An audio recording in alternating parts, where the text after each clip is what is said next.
Fiha sururum marfu'ah. Fiha, di dalamnya, di dalam surga, sururun, ada banyak dipan-dipan. Surur jamak dari sarir.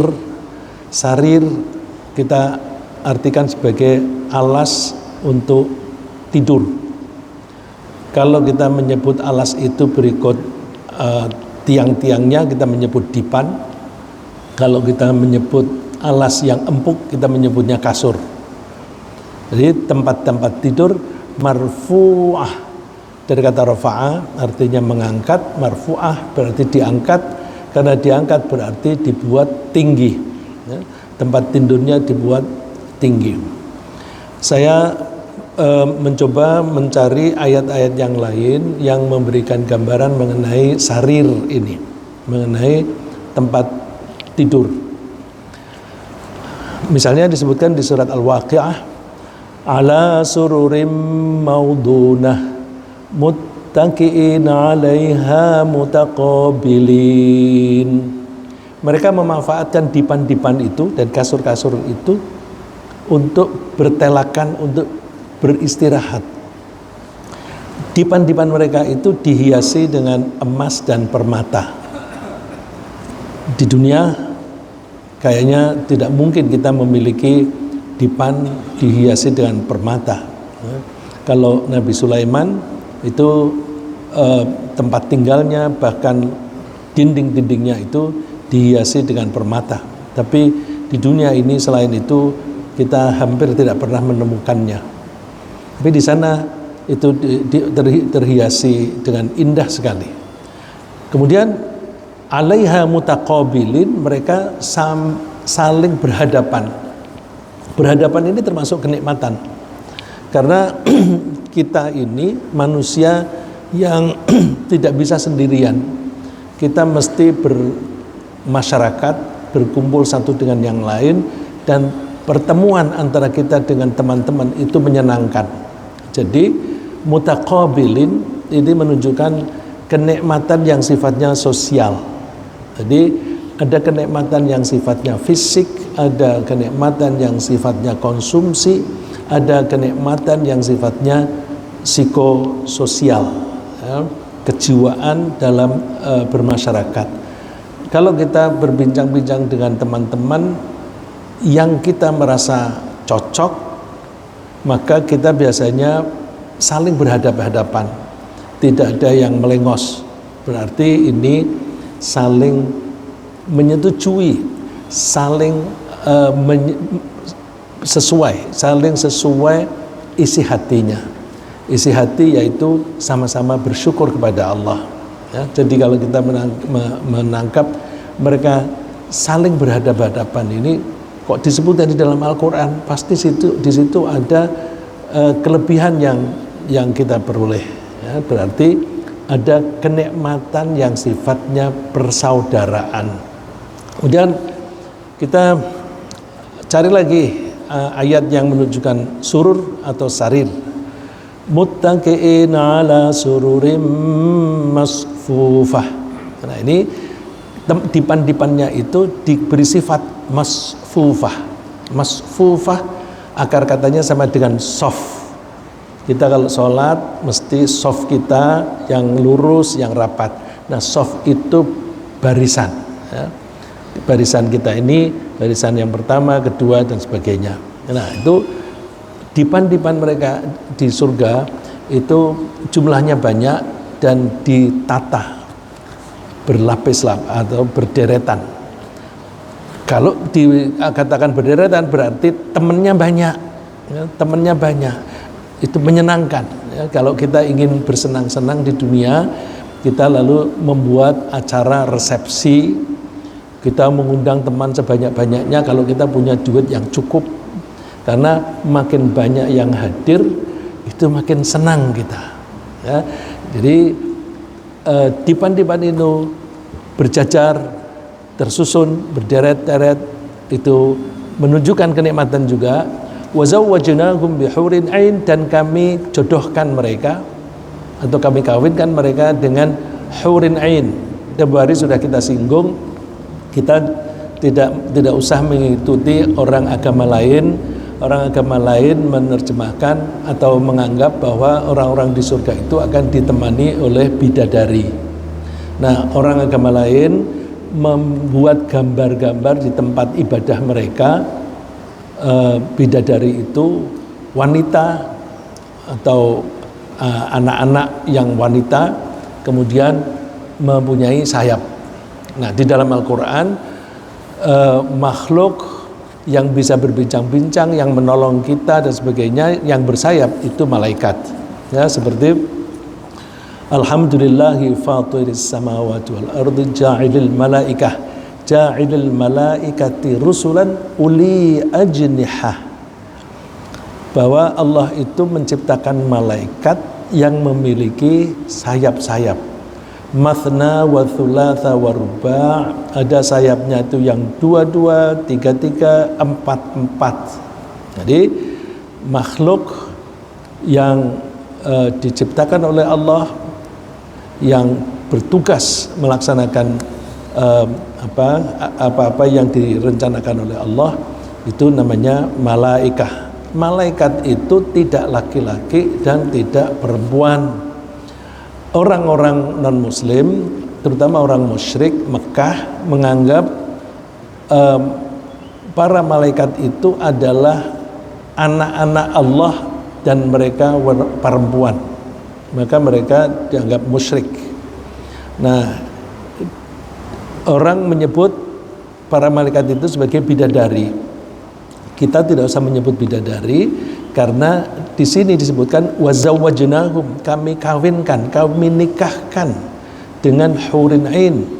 Kalau nikah dengan malaikat yang tidak lelaki dan tidak perempuan, berarti tidak ada syahwat, tidak ada nafsu. Kalau nggak ada nafsu, untuk apa kita punya istri? Padahal di surga itu ada nafsu. Nafsu birahi ada, ya. Walahum fiha ma yashtahun. Mereka penghuni surga akan memperoleh apa-apa yang mereka syahwati. Syahwat dalam bahasa Arab itu artinya menginginkan, baik keinginan itu sifatnya birahi atau sifat yang lain, tapi keinginan. Ingin makan itu juga disebut syahwat. Jadi pasangan-pasangan di sana itu bisa dimanfaatkan untuk menyalurkan hawa nafsu. Disebut hurin ain. Ain itu biasanya diartikan sebagai sama dengan ain, mata. Hur itu mata yang putihnya mata itu putih jernih dan hitamnya itu hitam sekali, atau paling tidak pupilnya itu berwarna yang tegas sehingga memberikan kesan mereka cantik sekali.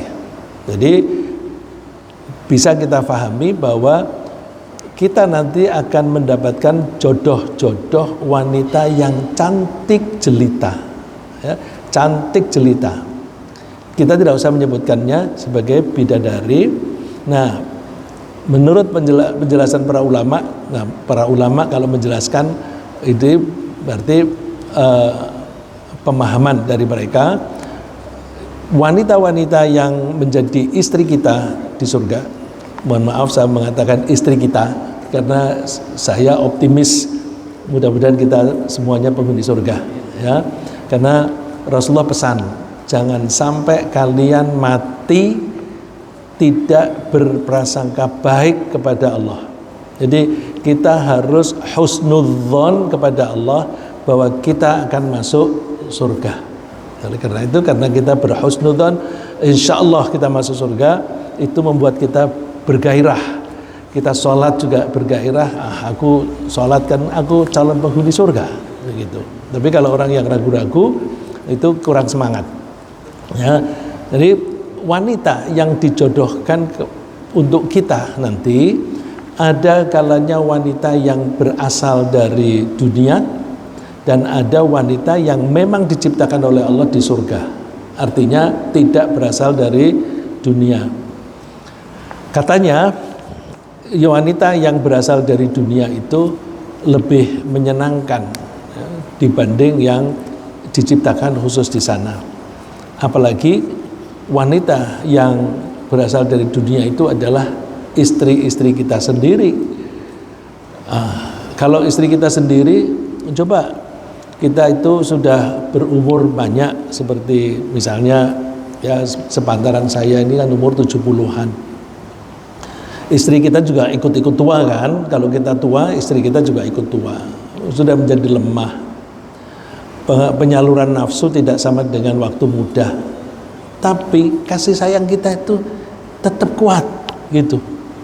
Jadi kasih sayang itu penting sekali, meskipun kita sudah tidak bisa bersenang-senang seperti di waktu muda, tetapi kemesraan itu tetap ada.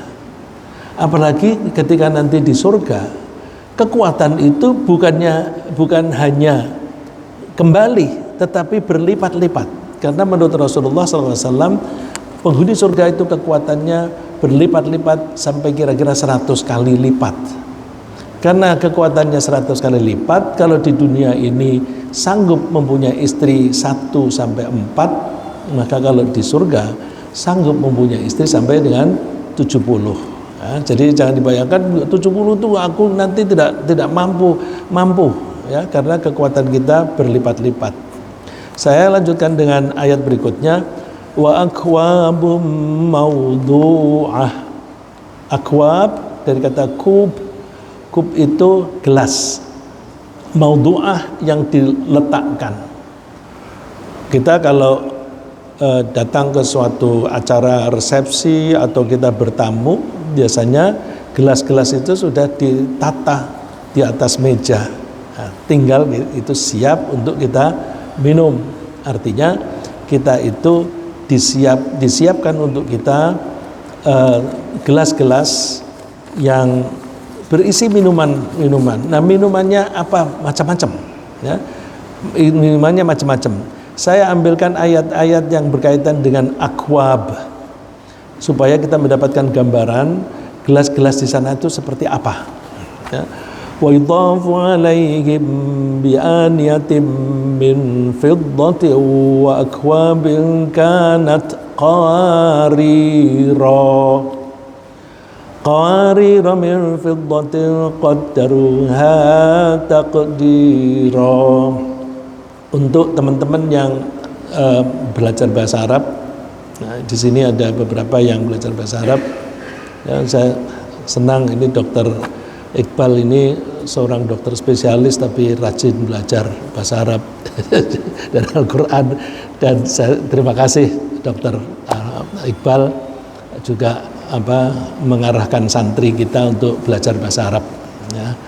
Jadi saya senang karena ada yang peduli dengan santri-santri kita. Saya tuh takut saya meninggal dunia nanti nggak ada yang ngurusi pesantren.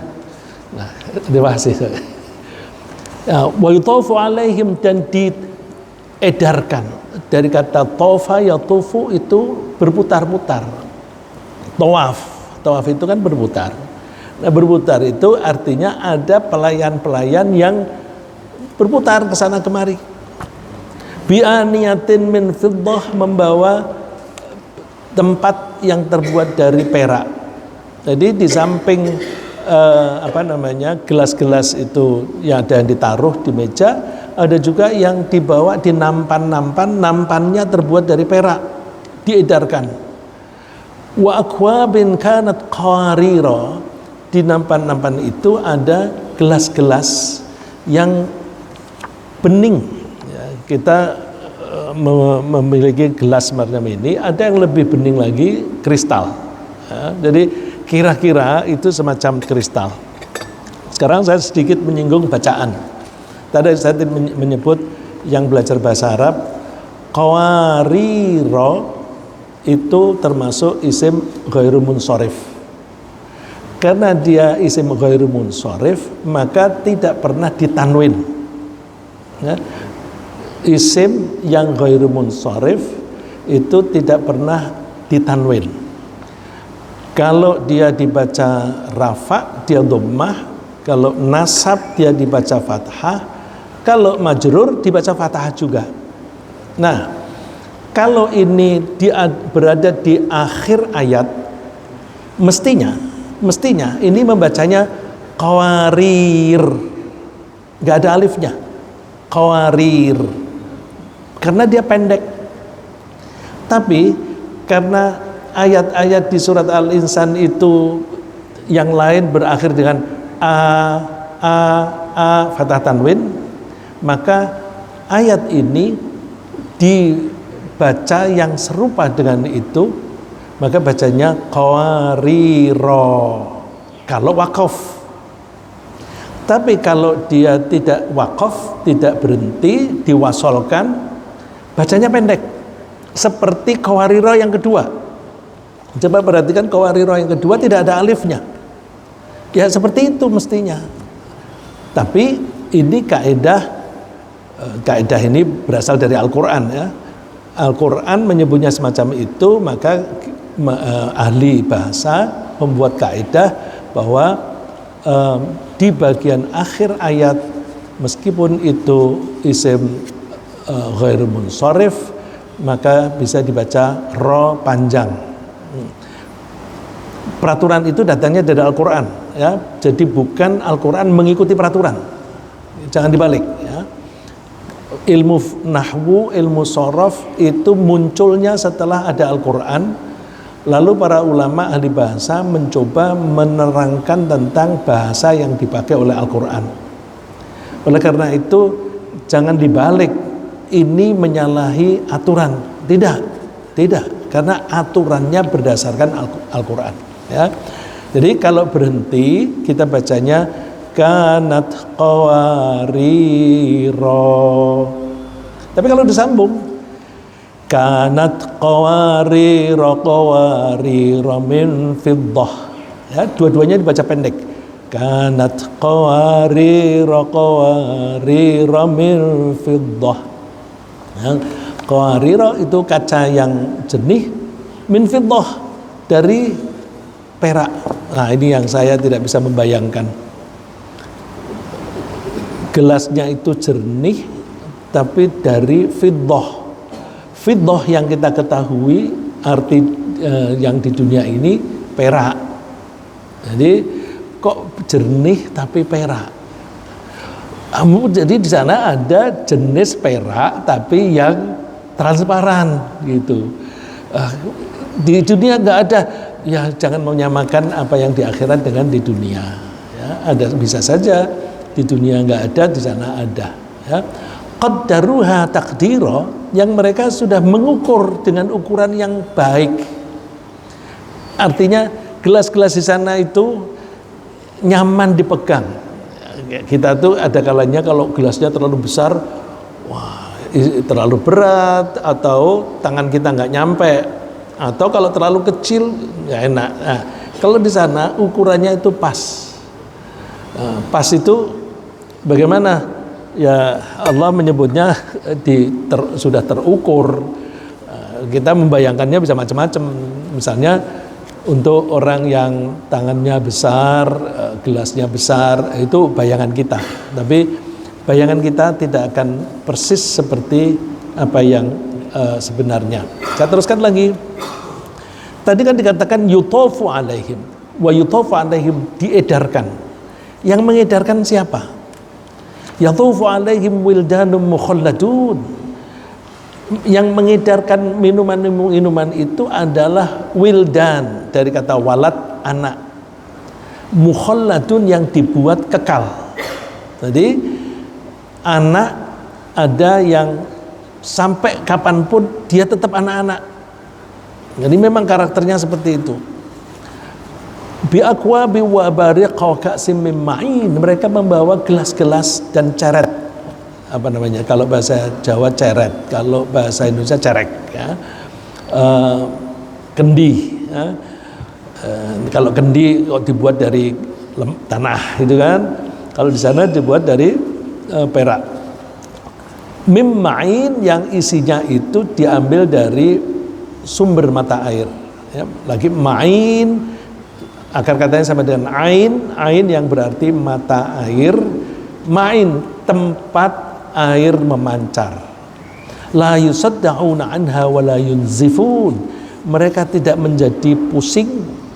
Yusaddaun, kata kalau kita mengatakan pusing itu ana masdu', aku pusing. Musadda' menjadi pusing. Mereka tidak menjadi pusing, wala yunzifun, dan tidak menjadi mabuk. Jadi mau minum apa saja kita tidak akan mabuk. Di dunia ini susu enak, ya, segar. Tapi kalau kebanyakan kita bisa muntah, bisa musik, bisa pusing. Di sana nggak ada. Ya. Begitu pula kalau di dunia air kelapa enak nggak? Enak. Kalau kita sedang terlalu banyak energi yang keluar lewat keringat, misalnya lari-lari begitu atau olahraga, itu banyak tenaga yang keluar. Kemudian kalau kita minum air kelapa muda, segar, karena air kelapa muda itu mengandung bahan-bahan yang mirip dengan yang ada di tubuh kita, sehingga itu menjadi segar. Tapi coba, begitu badan kita sudah membaca sudah cukup, kita akan tidak bisa memaksa diri. Kalau kita paksa bisa muntah itu. Di akhirat, di surga nggak ada. Jadi wah enak, minum lagi, tidak akan muntah, tidak akan pusing, tidak akan mabuk. Terus takut pipis enggak, orang di surga tidak pipis. Terus gimana nggak pipis? Orang suka bertanya, bagaimana di surga itu makan tidak pernah buang air besar, minum sebanyak-banyaknya tidak pernah pipis.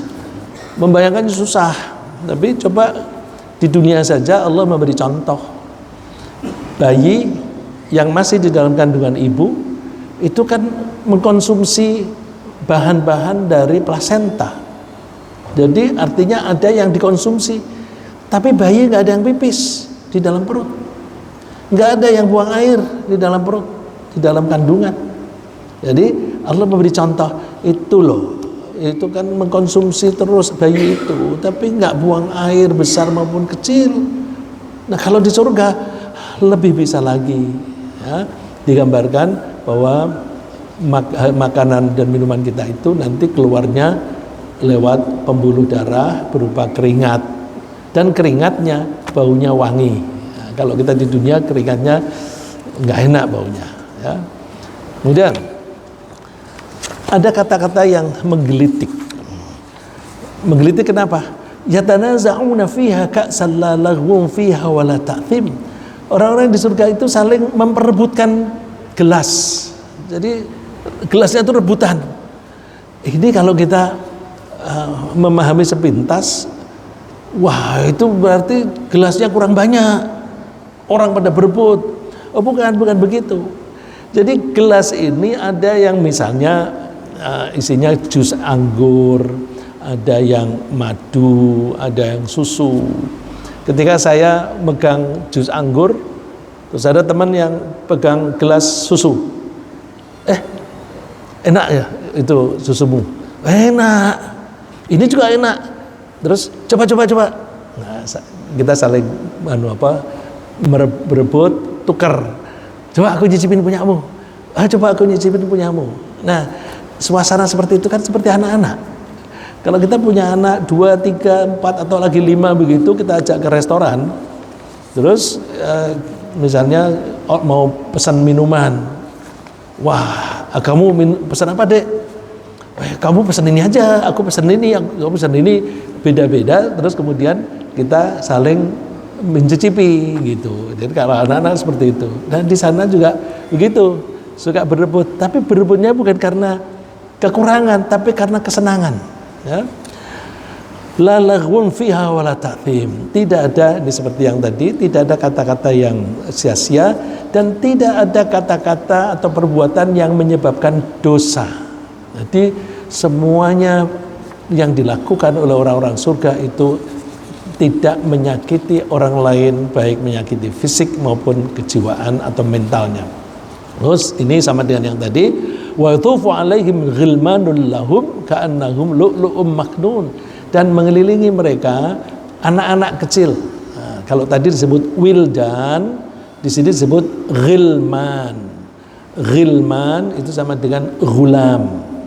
Zaman Rasulullah SAW itu orang-orang Arab suka dilayani oleh anak-anak laki-laki, melayani. Kadang-kadang suka rela, bukan untuk bayaran. Ya, salah satu contoh,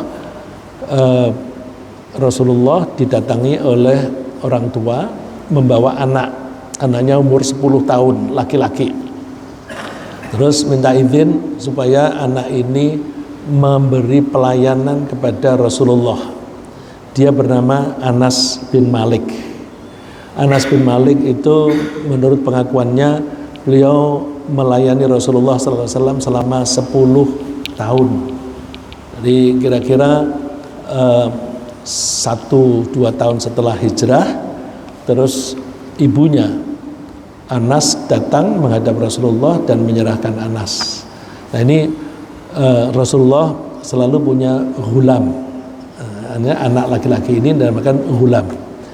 Ibunya waktu menyerahkan sambil mohon kepada Rasulullah, doakan anak saya supaya berharta, menjadi orang kaya. Didoakan dan beliau tuanya menjadi orang yang kaya, ya, karena dikabulkannya doa Rasulullah SAW. Ini sebagai gambaran ghilman atau ghulam, itu anak-anak semacam itu, jadi umurnya sekitar belasan. Ka'annahum lu'lu'um maknun, mereka itu seperti mutiara yang tersimpan. Kita sulit membayangkan manusia kok seperti mutiara. Jadi artinya enak dipandang.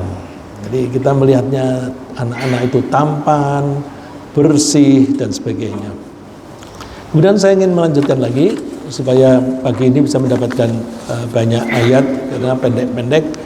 Wa namariqu masfufah wa zarabiyyu mabthuthah. Wa namariq, namariq artinya bantal-bantal yang digunakan untuk sandaran. Kalau kita di Arab itu kalau kita bertamu suka tidak ada meja tetapi karpet, kemudian di pinggir-pinggir itu ada tempat bersandar sambil ada bantalnya. Nah itu karena ini ayat turun di Arab, maka memberikan gambaran semacam itu. Ya. Di sana ada, di surga ada bantal-bantal sandaran masfufah. Ini seperti tadi kata sof itu barisan, masfufah yang dibuat berbaris. Ini artinya tersusun atau tertata rapi. Wazarabiyyu mabthuthah, dan di sana juga permadaninya itu terhampar. Permadani terhampar.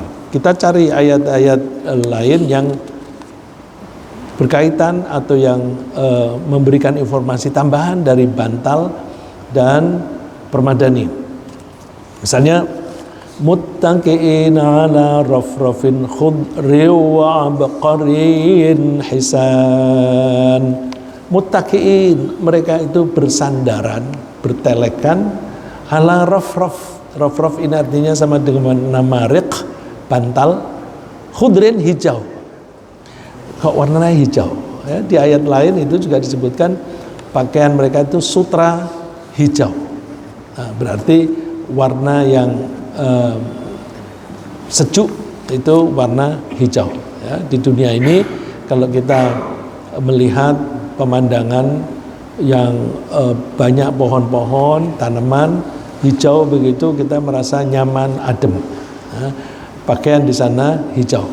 Dan entah kenapa kita orang Islam menyukai warna hijau, sehingga banyak orang membuat bendera warnanya hijau.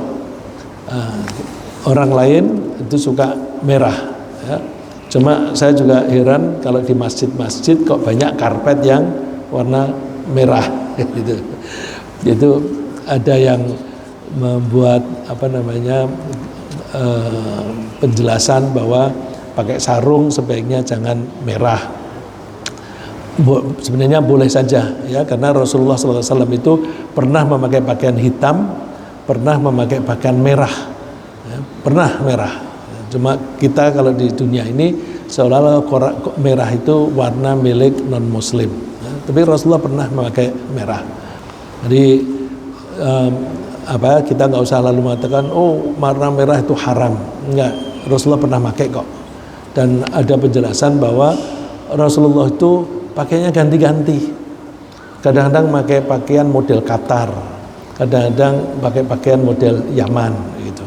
Ya, jadi itu kayak semacam budaya. Nah kalau itu budaya kita nggak usah menganggap itu sebagai sunnah. Cuma kalau kita misalnya mau meniru Nabi, ya Rasulullah itu lebih suka warna putih.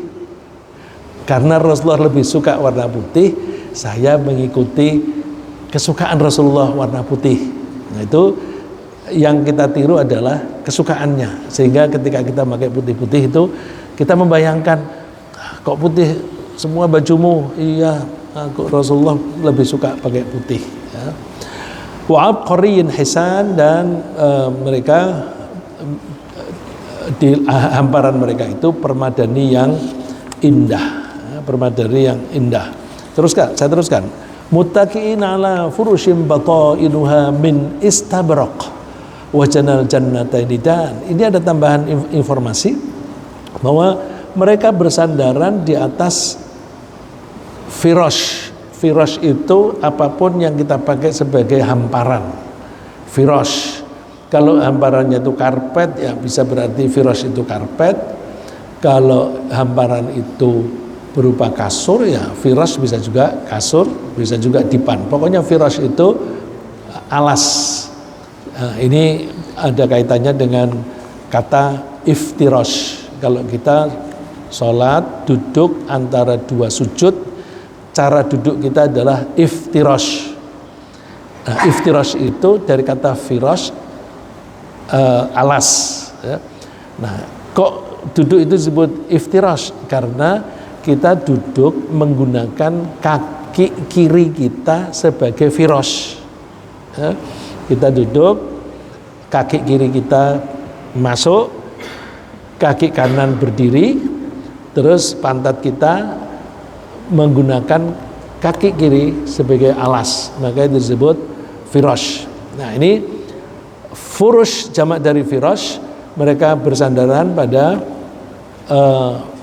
firash atau permadani batainuha min istabraq, yang bagian dalamnya itu terbuat dari sutra.